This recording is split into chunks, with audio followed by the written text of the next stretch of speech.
today, in case numbers aren't your strong suit either, we are talking about how to fill out the first page of the offer to purchase contract, and if you're looking at it, how to work through it. So even if you're working with an agent, you should know what the numbers are and what they represent.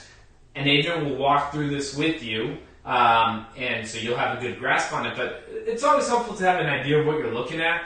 So we've got this pulled up. If you're watching this on Facebook, we've got this pulled up on the screen, what the first page looks like, and I've pre-written these out here as far as what all the line items are that take us from, number one, your purchase price, all the way down to what's due at the closing table. So we're going to go through these with an easy round number of 100,000, just because that's a number I can do math on easily and quickly. So we're going to make a couple assumptions. All right.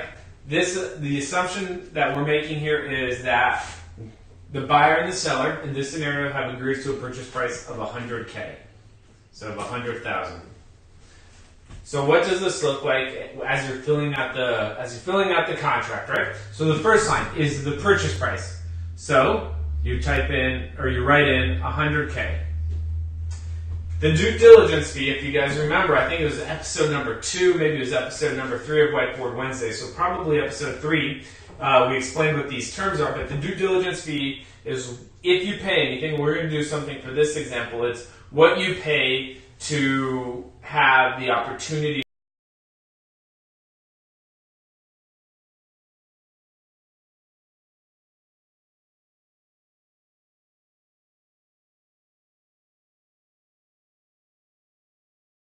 money. That's always going to be a little bit higher, and it's going to be something that's refundable. Your due diligence fee, remember, is not refundable. Your earnest money is refundable as long as you're working through the due diligence period. So for today, we're going to use $4,000 for your EMD because, again, I need to be able to do easy math. So right now, before we've even got it to the closing table, just so you guys are following this math, we agreed to a purchase price of $100.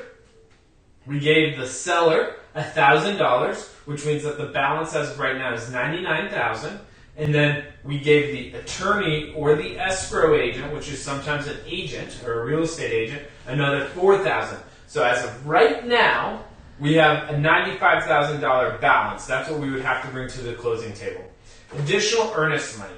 So if for whatever reason things get dragged out, you find something a little bit funky, timing on things has changed, and you need to give more good faith so that the seller believes you're going to go through with this, maybe you put down a little bit more earnest money during this process. So for this example, let's just say we put another, say, $5,000 of earnest money with the escrow agent. So follow the math. That means we've got $90,000 left at the balance.